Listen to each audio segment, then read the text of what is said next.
신종 전세 사기인데 잘 모르셔서, 그리고 저도 최근에 이 판결까지 받는 걸 경험하고 나서 이건 신종 전세 사기가 될 수 있는 거라 여기 후랭이 TV 분들한테도 좀 도움을 드리고 싶어서 꼭 말씀드리고, 어디 가든 지금 제가 계속 얘기합니다. 이것도 똑같이 그냥 단순했습니다. 2021년 8월에 이때까지 제가 낙찰 받은 거죠. 8월에 이 똑같이 이런 식으로 그냥 잡았고, 이거는 제가 수강생이랑 같이 했어요. 수강생이 좀 20대 이제 후반에 여성분이셔가지고 자금이 별로 없으셔서 좀 자금이 부족하다 그래서 제가 같이 좀 투자도 했었고 공동 투자를 했는데, 아무튼 불과 1년 차이지만 저는 2020년에 아까 잡았던 걸 몇 개 보여드렸고 21년 1년 차이지만 이게 분위기나 바람이 되게 무섭더라고요. 아까처럼 아파트가 오르더라, 빌라가 재개발된다더라 이러면 막 올라가는 이 흐름이 되다 보니까 이때는 이렇게 잡아도 괜찮았기 때문에 잡았습니다. 근데도 이때도 2명이 들어왔어요. 근데 이렇게 높은 가격을 잡은 이유 중에 하나는 선순위 세입자가 있어서, 경매를 어느 정도 아신다면 알겠지만 이 빨간색 대항력이 있다 그러면 되게 무서운 거거든요. 돈을 물어줘야 된다, 뭐 대항력이 있다, 인수해야 된다 이러면 말이 어려운데, 그냥 사실 좀만 공부하시면 되게 쉬워요. 한번 이해만 하면 됩니다. 내가 돈을 물어줄 게 있다, 책임질 게 있다는 게 인수인데, 이 8,700만 원을 물어줘야 되기 때문에 어차피 물어줄 거 이거보다 높게 낙찰을 받게 돼. 자연스럽게 배당으로 다 받아가고, 또 뭐 세금 같은 게 있다 하더라도 그거 나가면 그냥 보통 끝납니다. 그래서 저는 이렇게 잡았고, 저 말고 다른 사람도 그래서 이렇게 8,800까지 써서 잡은 거예요. 물론 떨어지셨죠, 이번은. 저희가 낙찰 받고 기분 좋게 잘 했습니다. 그래서 이 여성분이셨는데 같이 저희 수강생 여자분이랑 같이 해서 여기 찾아갔어요. 그분 또 여자분이 더 센스 있으시더라고요. 뭐 스타벅스에서 커피도 하나 사시고 케이크도 하나 사가지고 이렇게 그냥 별거 아니지만 그런 거, 작은 거. 그 작은 거에 대화가 부드러워집니다. 이분도 처음에 왔는데 여성분이시고 또 이렇게 먹을 거 사갖고 오면서 수다 떨면서 얘기하면 자연스럽게 너무 쉽게 명도까지 됐어요. 나가겠다. 그 대신 배당 받아야 되니까 배당 받고 나가겠다. 그러면 좀 부탁 좀 할게요. 저희 이제 이거 어차피 전세 놔야 되니까 전세 놓을 수 있게 집 좀 보여주세요. 오케이? 그렇게까지 잘 얘기하고, 실제로 전세 사는 것까지 임차인한테 보여줘서, 겉에는 좀 낡았지만 이것도 안에 인테리어가 되어 있었습니다. 임차까지 다 마쳤어요. 전세까지. 너무 해피하고 이제 끝나고 배당만 대고 가려고 했는데, 이 배당일 딱 합니다. 기억납니다. 2021년 10월 29일 하루 전 28일에 갑자기 이 세입자한테 연락이 옵니다. 대표님 이거 좀 이해관계인이 되면 배당 받은 사람 한 2, 3일 전에 확인할 수 있거든요. 배당이 다 안 나온대요 라고 갑자기 얘기하시는 거예요. 그래서 뭔가 착각하셨을 거예요. 뭐 우리 갑자기 제가 어떻게 할 수는 없으니까 배당일날 내일 가서 저희랑 확인하시죠 하고 찾아갔어요. 근데 거기서부터 문제가 생겼습니다. 가봤더니 이분이 자연스럽게 다 낙찰 받고 해야 되는데, 여기 서류상에 보면 딱 보시는 것처럼 경매 낸 사람이 있고요. 그 다음에 뭐 뒤에 이렇게 세금 하나 있다라고. 그러니까 보통 세금은 이 빌라도 재산세가 나오면 이렇게 당해세라고 해서, 뭐 빌라는 하나 정도 해봐 돈 10만 원 정도밖에 안 나와요. 그 정도가 있을 수 있어요. 그러니까 그런가 보다 하고 그냥 끝났는데, 나중에 알고 보니 이 처음에 이분이 박땡땡 씨가 사실 때 소유자가 있을 때 선순위가 많은데, 이 사람 있고 난 전세를 들어온 다음에 소유자가 권땡땡으로 이게 지금 이제 경매된 사람으로 바뀌었어요. 그러니까 소유자가 바뀌어버린 거예요, 새로운 사람은. 근데 이 사람이 사업을 하다 망한 게 있어서 이 사람 세금이 종합부동산세, 뭐 부가세가 이 경매 2019년 9월 27일 이전에 세금 체납된 게 있다. 그게 먼저 가야 된다고 해서 배당이 먼저 안 빠져나간 거예요.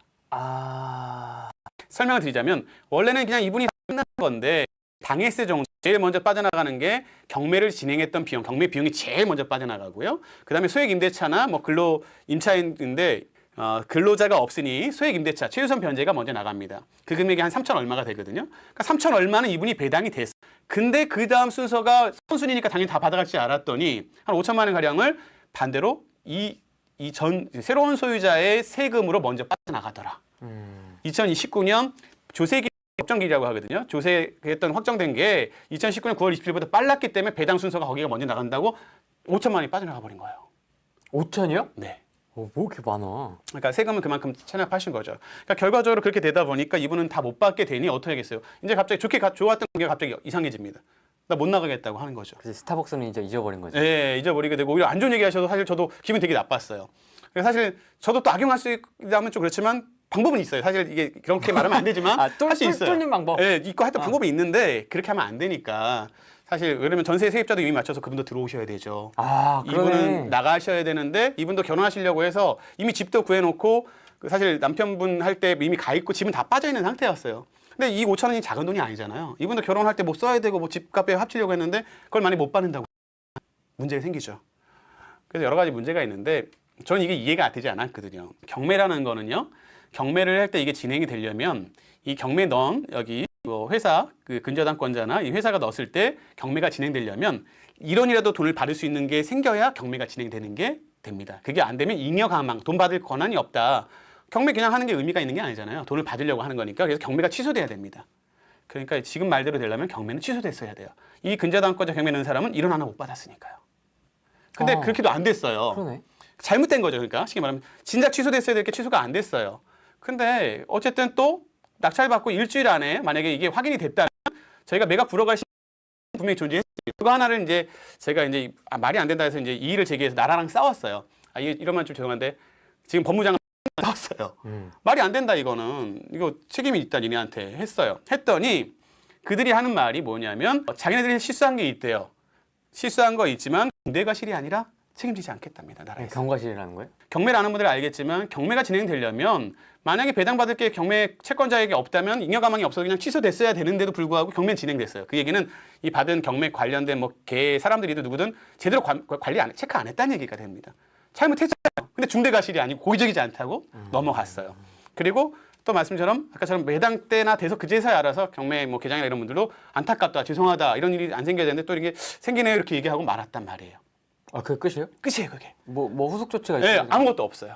그래서 저는 이게 잘못됐다 싶어서 나라를 상대로 그냥 이 분들한테 5천만 원 이 세입자한테 손해드리고 새로 들어온 그 세입자한테 손해를 끼치면 안 되겠다 싶어서 그냥 다 주고 먼저 전 나라랑 따지려고 해서 했는데 그 1심, 2심 이제 대법까지 판결이 나서 말씀드리는 거예요. 그 전까지는 얘기 안 했습니다. 사실 이런 거 확인하는 사람 아무도 없습니다. 제가 아니라 야생아님도 확인 안 하셨고 제 사도 처음 듣는 얘기 저 20년에 처음 들었으니 대부분 이걸 확인 안 해요. 낙찰받고 이 빌라 때문에 당해세 10만 원 있겠지 하고 넘어가지 등기부 안 나왔고 유일하게 이거 하나 딱 나와 있었고 등기부 등본에도 나와 있는 게 아무것도 없으니 차라리 매각 물건 명세서에 뭐라고 적혀 있거나 뭐 법정 기일이 빠른 게 있으니까 조심하세요. 그걸 안 했다면 제 잘못이 100% 맞습니다. 아니 뭐 조세 기일이 언제라고 알려줘서 얼마 있습니다라고 적어줬거나 하면 제 잘못이에요. 알았는데 들어갔으니까. 근데 아무것도 없고 그냥 뭐 당해세 한 돈 10만 원 있나 보다 이렇게 판단할 수 있는 등기부 등본 하나 그리고 세입자 이런 것밖에 없었는데 그랬대요. 근데 만약에 그랬다면 법원은 미리 알고 있었으니 나보다 훨씬 빨리 이 서류 다 알고 있던 사람이잖아요. 그냥 경매 취소시켰어야죠. 잉여가망 없으니까. 아니면 본인들이 알아서 낙찰 허가 내가 신청 안 해도 본인들이 불허가 시켰어야죠. 그거는 아무것도 아니다라고 하고 저희한테 다 책임져라고 졌어요. 대법 판결까지. 뭐 판결문도 있는데 뭐 그건 보여드리기 그렇고 아무튼 그래서 제가 너무 이해가 안 돼서 그러면 이걸 악용한다면 세금 체납한 분들이 계세요. 문제가 생겼습니다. 나 세금 털기 싶어요. 제가 이거 사실 이런 유혹도 들었어요. 나 세금 털게 해주세요. 제가 이제 지금 광고를 냅니다. 세금 털 분 저한테 연락 주세요. 1,000만 원씩만 주세요. 컨설팅 해드릴게요. 1,000만 원만 주시면 제가 10억, 100억 다 깎아드릴게요. 다 해결할 수 있으면 이렇게 하면 아무 문제가 없는데요. 불법도 아니래요. 합법이에요. 나라에서 잘못도 없대요. 그럼 이거 악용한다면 얼마나 많은 제2, 제3의 전세 사기가 나오겠습니까? 세금을 이용한. 선순위 아무 소용 없어요, 이분. 선순위라도 그나마 소액 임대차라 받아가신 거예요. 선순위라고 해도 하나도 못 받아간다니까요.